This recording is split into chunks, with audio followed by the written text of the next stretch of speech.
The East Aurora Educational Foundation and the East Aurora School District are proud to present the 2022-23 Distinguished Alumni Hall of Fame inductees. This year's inductees include Janet Coletti, J.R. Seeger, Dawn Flynn, Adam Kempf, and Bob and Ed Vidler. Congratulations to this year's inductees.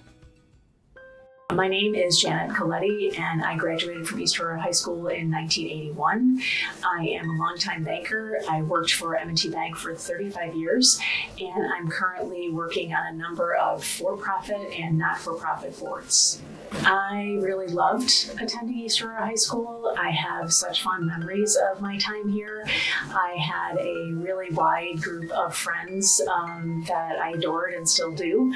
I loved the teachers as well. There were a few in particular who really to this day I think about and who had a great influence on me and my studies. I have a lot of fond memories from my time here.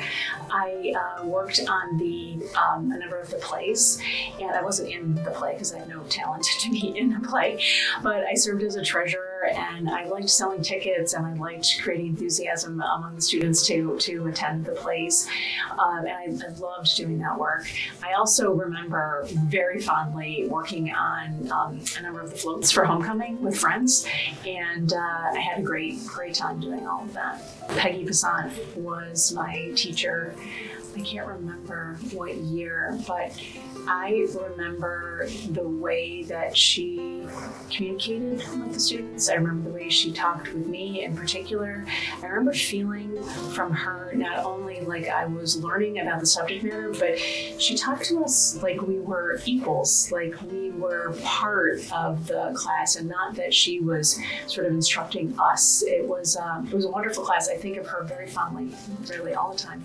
So after leaving East Aurora, I graduated from Mount Holyoke College, and I feel like the teachers here and the guidance counselors here really helped steer me in that direction, and my experience at East Aurora provided a great foundation for the work that I ultimately did at school. And going away to Mount Holyoke and attending that college really was a life-altering experience for me. What I learned there, the people to whom I was exposed there, the difference, the diversity of the student base there really helped me choose a career that ultimately was very successful. So I think without Mount Holyoke, there would be no career, and without East Aurora, there would have been no Mount Holyoke. I would advise that you are kind, that everyone is kind to one another, but that you're also kind to yourself. And when I think about my experiences in high school and in college, to be honest, but especially in high school, I was very hard on myself. I was worried all the time. I over-worried, to be sure. When I look back now, I think things will unfold as they should, even though it doesn't seem so at the time. So I would say enjoy it. Work hard, but take the time you need for yourself, for your family, for your friends, for the things that you are interested in. And I guess I would also say go for it. So if you're wondering, can I take that class? Should I apply to this college? Should I go to that dance? Should I try out for that team? I would say yes, a million times yes. Even though you don't think you can, or you're unsure of whether or not it's the right thing, I'd say now. I mean, in hindsight, I wish I had done more. I wish I had gone for it. I wish I were you. I wish I could do it again. I wish, I guess, as I said, I wish I would have worried less and had more fun. I wish I would have taken advantage of all that there was to offer. I mean, I certainly did a lot when I was at East Aurora, but I'd like to do it all over again. My name's J.R. Seeger. I was born here in the Western New York area, went to school here in East Aurora, graduated in 1972. After Eisenhower, I went to graduate school at the University of Iowa, and my graduate degree is in anthropology, and I spent about a year working as an archaeologist. I joined the Army, and After about a year's worth of training, I was an officer in the 82nd Airborne. So I was in the 82nd for 4 years. I received a phone call at work one day at the Fort Bragg, and it said, Captain Seeger, we understand that you're thinking about getting out of service. How would you like to work for the CIA? And I said, like, who is this really? Right. But in fact, it was true. And I went through the process. And then for the next 22 years, I was in the CIA. So in 2007, I moved to New Mexico and started to work on as a consultant, doing a variety of different things, but mostly working with my Army colleagues because I'd spent all my time in Afghanistan with the U.S. Special Forces. Then I was approached by Sandia National Labs to work on their security programs, which I did. In the meantime, while I've been in New Mexico, I've published 4 books. I'm writing a 5th one now. I've published about a dozen different articles in different journals. So my favorite memory of East Aurora High School is how many different teachers gave me an opportunity to explore my own interests, but also to just demonstrate their passion for their operations, their studies. The other thing that East Aurora, my fond memories are of the sports that I played, mostly because of the coaches that I had who were true gentlemen, and they taught me a lot. So my favorite teacher, it's very hard to identify a favorite teacher because there were so many that were really important to me. I think probably there was a teacher named Mr. Birdsall who taught world literature. And it was in the world literature side of the house that I realized, I was exposed to things that many people that I knew, my parents included, had never even read some of the things about the Italian Renaissance or any of the really great foreign writers. There was a Spanish teacher in my middle school, Herb Schindler. And what Herb taught me, because he ran the chess club all the way through my time in college, in high school, was that there are lots of things that you can learn that really don't have to do with classwork. Then I was also in a musical called Brigadoon, which my high school did. And then I was in a separate, I guess it wasn't a formalized club, but I was in a group that sang bossa nova music. And so we spent time after school doing that. Sports are really interesting because obviously you want to win, you want to lose, or you don't want to lose and all of that. But if you have a good coaches, you learn all kinds of life lessons. I mean, my coach in soccer was a guy named Lee Austin, who's long since passed, sadly.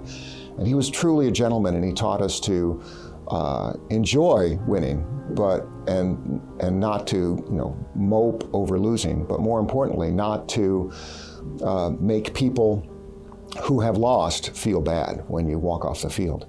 I was also in the wrestling team, and my coach Clarence Raymond taught me how to be resilient, because in wrestling often there's no place to hide. It's you and the other guy. And a lot of times when I was wrestling, the other guy was a lot better than me. I think that the sports taught me resilience, right? Because I went through a couple of different jobs where it just didn't work out. And it's not going to work out in a 40-year plus career, right? I think the most important thing that East Aurora High School taught me was, follow your passion, be creative, and accept the fact that, things are going to sometimes not go so well, and you can still proceed. I think the only advice that I could give today's high school students is follow your passion, okay? I mean, it doesn't really, with the expectation that passion may not work out so well. I left East Aurora High School thinking I was going to be a high school teacher. It didn't work out so well. And then I went to college and realized, there's all kinds of things. Maybe I'll be go into academics. It turned out I was a pretty good student, but a terrible scholar. So then I was going to be an archaeologist, which was fun and great fun, but it was, it didn't work out either. So there's lots of things. I mean, it's not that you bounce around, but you've got a long life. You know, you've got a long life and you probably have 3 or 4 careers anyhow. So just follow the passion that you have at the time, and don't worry if it doesn't quite work out, because it probably won't. So follow your passion. What is my favorite memory from East Aurora High School? Right out of high school, I imagine I told my friends in college, like, oh, it was definitely the time that we got to play in Rich Stadium. We lost, but it was kind of an amazing experience, something I've remembered quite a bit, and certainly would have been like, oh, a highlight of being in high school that I'll remember forever. But the things that I remember, I return to most often and find most, I don't know, satisfying were these sort of weird moments of just content peace. And I returned to this phase just after school ended, and there was about maybe half an hour to 45 minutes before sports practices would start. And all sorts of crazy stuff would happen. We were sort of inventing weird games you could play with tennis ball or volleyball or both. And it was just silly and fun and relaxed. And there's been so few times in like my life that feel like that afterwards, where you're just enjoying being a kid and everything's glorious. But that's what I miss most about. Favorite memory. I guess my favorite memory has become what I missed most. And I think that's called nostalgia.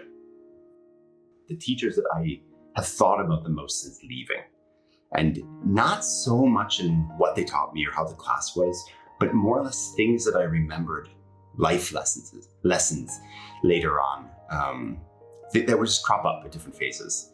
The first is, I don't even know their first name, Mr. Gomlak. And he was, I think we'd all describe him as crazy, but extremely engaging. And I remember like really looking forward to going to his class. The first part for me in teaching anybody anything is getting them interested in learning and excited about it. And he was very, very good at this. Second, there's Mr. Schultz, David Schultz. I remember he wrote an essay for me for applying for colleges, which I think I wasn't supposed to read, but I did. It was really lovely.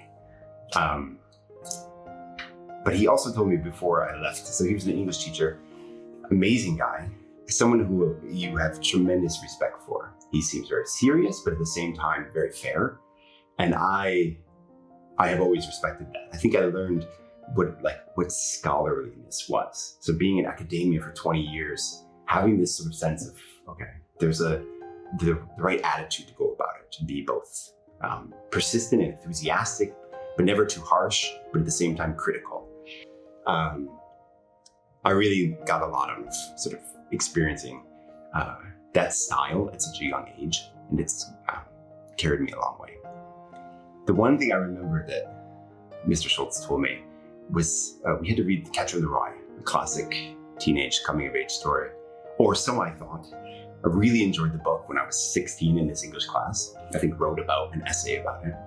And he, I think, commented in person to me to reread that book basically at every life phase.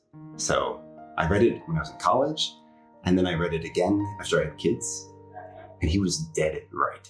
It's a different book depending on who you are reading it, and you learn a ton about yourself by noting the differences. And I think I've given that advice to many people, thanks to him. I liked school. I think it was fun to, experience all the different things that you could learn. Great English classes, we did great French class. We made amazing French videos, which I still remember. Movies about nonsense, but in French, so it was artistic. In the end, I left school with a strong desire to be an astronomer, which mostly came, I think I remember learned quite a bit in my physics class. And that really opened my eyes to all the amazing things that people have learned in science and eventually in technology and what you could do with that. And that has been very influential. And I'm going to say, though, that that was largely, sort of the classes that would sort of light the spark of an idea that, science is something you might want to consider doing with your life. And then I did. Went to undergraduate, became an astronomer, worked at a bunch of telescopes, got a degree, and then switched to neuroscience because it's also fascinating. And I realized, interestingly, I never had a neuroscience class in high school. I had some great biology classes. And I remember my mother even bought me a book, something about your life of the brain or something. And I only discovered it on my bookshelf in my room after I'd already committed to doing a PhD in neuroscience. And so it was a really roundabout way before I even found the brain interesting. There was almost so many different things you needed to learn about the world to realize that how you make sense of the world was ultimately what I wanted to spend my time thinking about.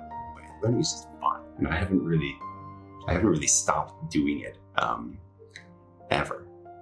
Sports-wise, oh man. The first sport I ever did in high school, I was still in 8th grade, was cross country. And my God, that was super influential. Man, and I learned so much from them, both things you should and should not do, but really important lessons. And being able to essentially be on a team of people that were in very, they're all in high school, but they felt to me like very different phases of their life. And feel so welcome. That was the greatest thing. I literally thought after leaving college, the main thing I wanted to do was continue sports, and academics was, just a funny little thing that I like to do on the side. But I still am shocked by this. When I was 18, for me, the most important thing in life was being good at sports. And I'm actually kind of proud of that fact, because I think many of the people I've met throughout my career, schooling and so on, have been all academics, and having this background of really finding athletics both important and necessary, not just as a part of society, but as a part of your own life, really came from the spirit of being at Easter High School. Wrestling was the greatest thing I ever forced myself to do. It's one thing that gives me real pride to look back on. So having made it through 5 years of wrestling, I'm really proud of myself.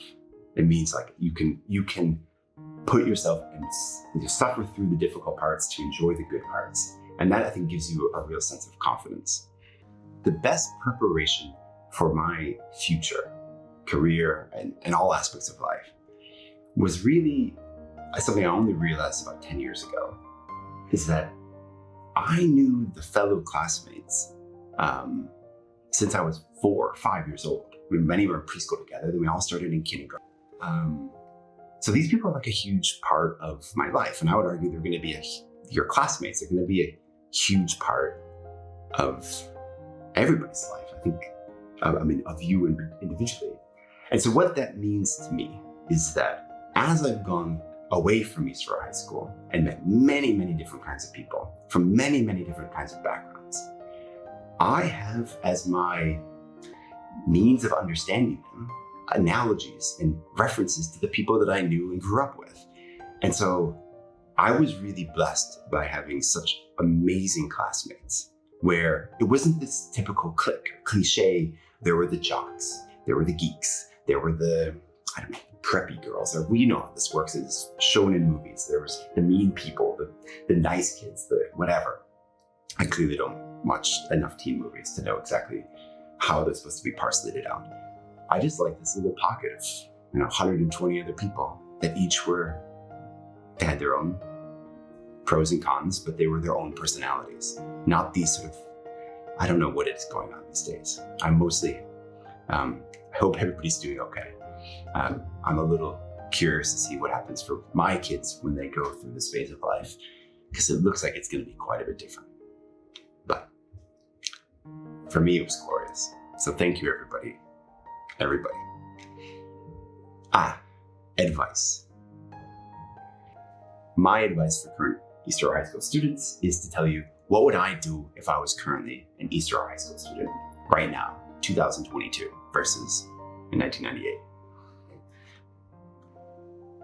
I would try to do my best to maintain, I would say, a healthy disconnect from all these tools and technology.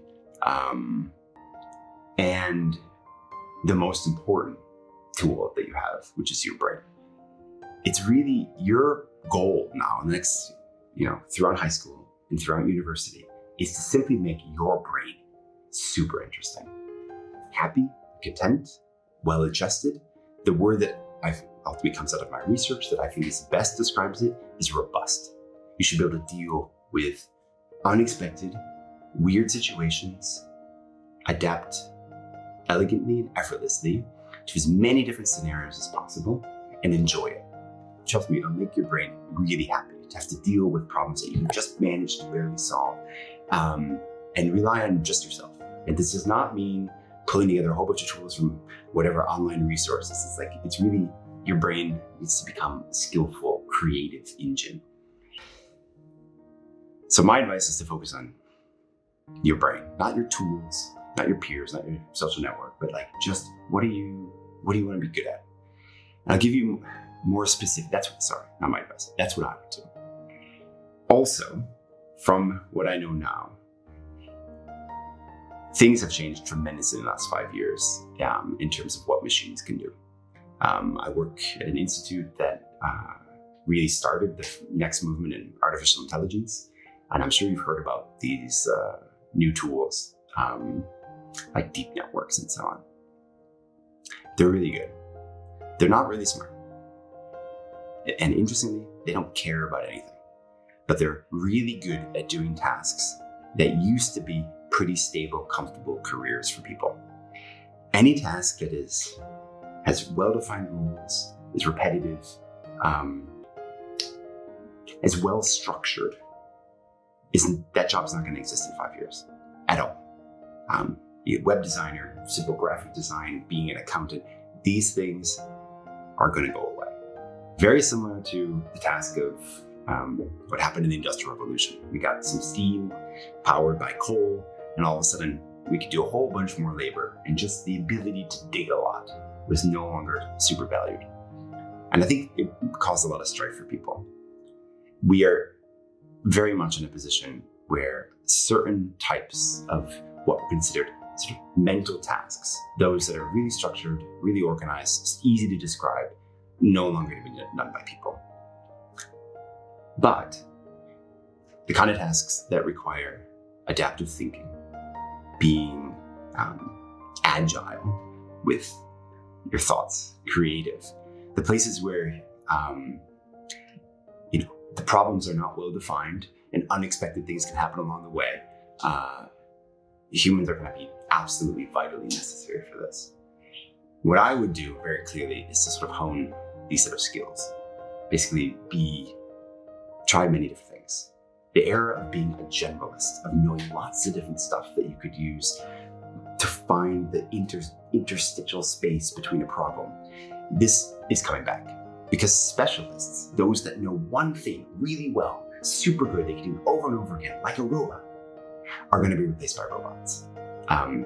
Being a generalist, learning a lot of things, knitting them all together in an elegant, unique way that defines you is absolutely what I would do right now if I was graduating high school in 2022.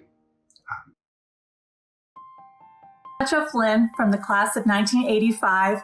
I am a retired colonel in the Army Nurse Corps, and my favorite memory of East Aurora High School was from the musical, or being in the musical, Annie, Get Your Gun.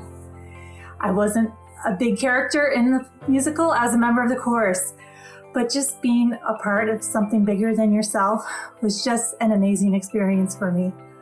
The choreography, the backstage production stuff, the rehearsals, the parents driving you to, from, is just all of it. You don't realize when you're sitting in the audience all the stuff that goes into a production. And the high school does it every year. So just being a part of that, it was just an amazing experience for me. That was Mr. Sterling Rule. I was blessed because he was my neighbor.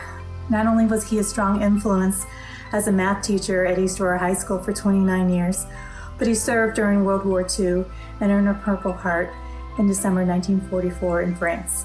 That was a big part of my life because I knew I was going into the military. So he not only influenced me as a teacher, but growing up next to him, he influenced my childhood. He helped develop my character. He was a very patient man. Even though we'd be running all over the place, he never raised his voice. And I never to this day understood how he was able to maintain himself without raising his anger, raising his temper, staying in control. And again, when I went to high school, he not only was a math teacher, but he was part of a math team. And I was always awestruck when he had an issue or concern with a student or issue with a concept. It wasn't just him that solved the problem, but he would get Mr. Splain, he'd get his math team together, and they would work together to solve that problem or address that concern. And I took that lesson with me in my Army career. So anytime there was an issue, even though I might have had 90% of the solution, I knew I could count on my team to come up with the best solution and the best way to address an issue. My favorite class was advanced biology. I knew I was going into the nursing profession, so I knew I needed the biologies and the sciences. So advanced bio was kind of my first real look at, could I handle a college level course? Mr. Remza was wonderful. And there was a few times where I had written something and he would pull me aside. He'd be like, "Are you sure you wrote this? Because this is kind of college level material."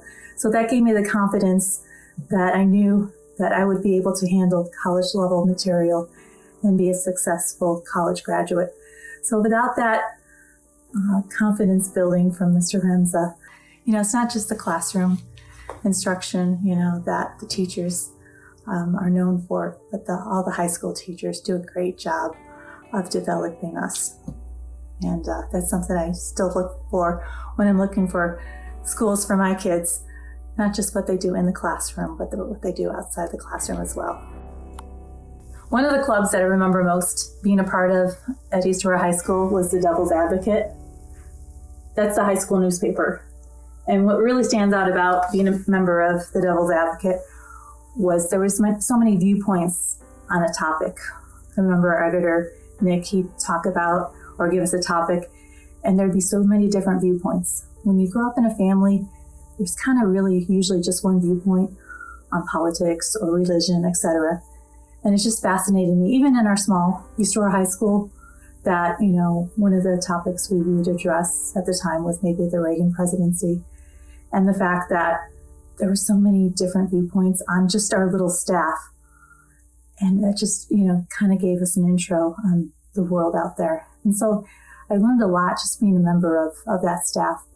And it really helped develop me when I became a member of the Army, because I really had to be open to a lot of viewpoints and ways to look at the world, especially because, with the huge diversity in the Army. And I really think that helped me be very successful, whether it was being a bedside nurse or being an officer in the Army. I feel my time at East Aurora High School prepared me for my career, was I felt like we were all a part of a community. The teachers, the staff would check in and see how you were doing.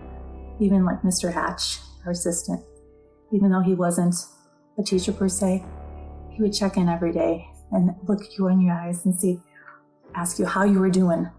And he truly meant it. He waited because he wanted to hear your response. And so I feel like the whole community was raising us. I feel like the whole community was developing us and making us better versions of ourselves.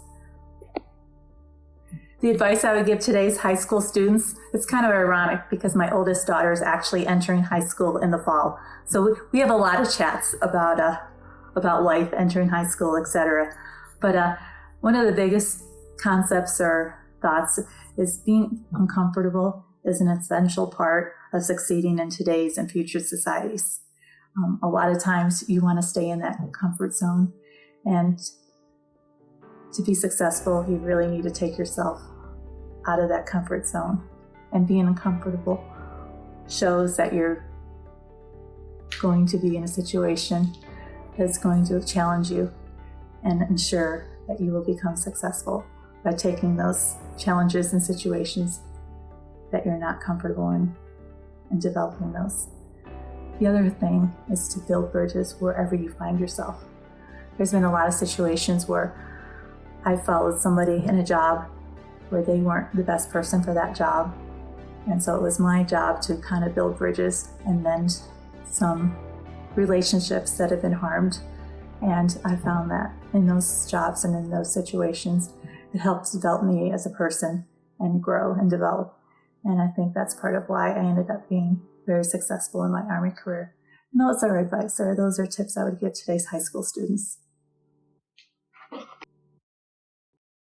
Obviously, we knew our father much better than our uncle, but Dad always loved East Aurora and had very fond memories of growing up. And through his whole life, he always was a big promoter of the village and village life, and just how wonderful it was to grow up here and how nice the people were and just how much fun it was. And he wrote 2 books, actually, on his recollections of more probably when he got a little older. Right, yep. But yeah, he really loved East Aurora. And I think, yeah, you said they both spoke very fondly of it. They kept in touch with their high school friends. My dad, his 90th birthday party, there were 3 guys there that he went from grade school all the way through. So he was a big believer in the old cliche, keep the friends you have when you're young because they'll keep you young when you get old. And he always stayed in touch. And Dad was really the one behind the East Aurora reunion weekend, which is his class started that. Yeah. And Uncle Bob, same thing. He was very close with a lot of his old high school buddies. So they had, I'd say, nothing but good, positive memories of East Aurora. And the interesting thing, too, is that Dad and Uncle Bob, well, our great-grandparents came to East Aurora in would have been about 1890 or so? A little earlier, mid-1880s. Yeah, and they had the first house built on Elmwood Avenue. So it wasn't just that, Dad and Uncle Bob ended up here because their parents came here when they were little. It went back to, they were actually the 3rd generation living in the village, and then Don and I were the 4th. So they went way back. They had a lot of roots to East Aurora. Dad was in the high school band. We had the picture of the East Aurora High School band. So he played the flute and was very happy in that and marching in back then the high school band was a lot of local parades. They weren't athletes themselves, but they loved the East Aurora sports teams. Uncle Bob was an avid baseball fan and managed the East Aurora baseball team. I think Dad managed the basketball team. And certainly Dad was in the band. Not sure, because Uncle Bob, he joined the Navy like right out of high school. And at that time, World War II was a very patriotic war, and a lot of young men were. So right after that, he went into the Navy. Yeah, and they would have lived they just lived right up here, kind of near CVS on Main Street. So every day they walked back and forth to what is now the middle school. Well, at that time it was the high school. And so that's where they went every day, and they walked down. They'd come home for their lunch break, then walk back down again. And I remember Dad saying they would stop in stores like the kids do now, and they would just stare at the candy bars, or, when Booth's, the soda fountain was there, they would stop and get a cherry Coke, when they had enough money. And they just loved that. And he also said when he was growing up, there was just one diner on Main Street. There really weren't places like restaurants like there are today, but there was one diner, and then there was that ice cream shop he always talked about. Rose's ice cream shop, Velrose. Yeah, Velrose, that was a big deal. So it was homemade ice cream, family recipe, but yeah.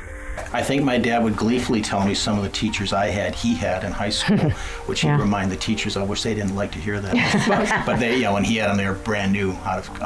But now I think, other than getting larger, and certainly when Bev and I we went to the new high school, which is now however many years old, which is a big deal because their school was always right in town where the middle school is now.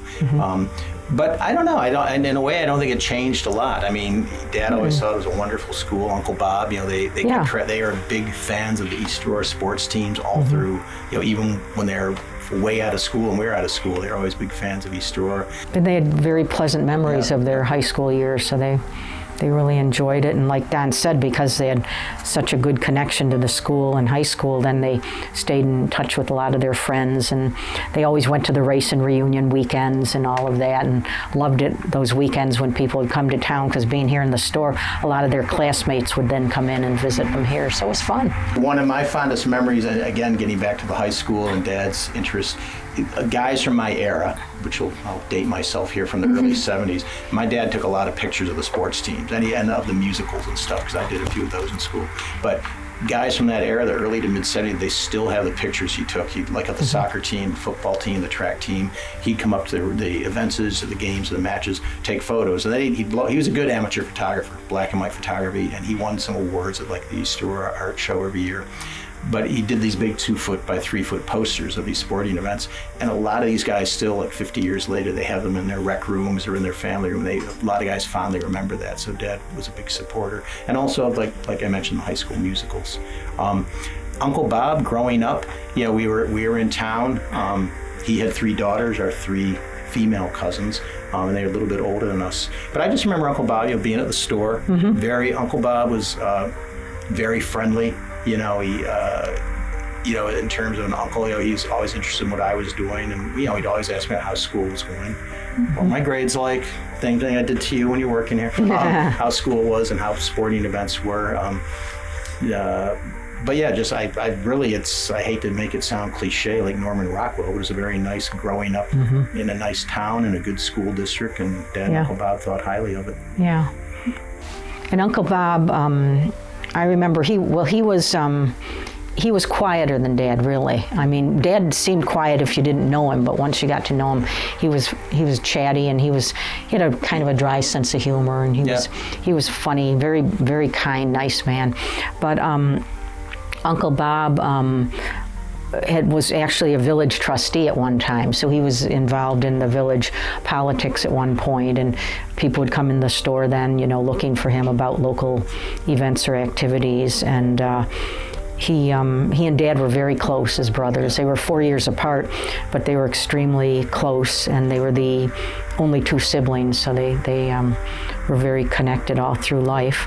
High school, but I just remember like when we were little, Dad, he had to work like every day here because by that time, when we were little, Uncle Bob, the plaza had come in at the end of town, and it had really zapped Main Street businesses, and so there wasn't enough of an income for the 2 of them, and Uncle Bob had gone into industry. He had wanted to do that at some point anyway, so because there wasn't the income, he decided to go do that. So Dad was here by himself, and we didn't really think that much about it, but later on I thought, my God, he was kind of under the gun.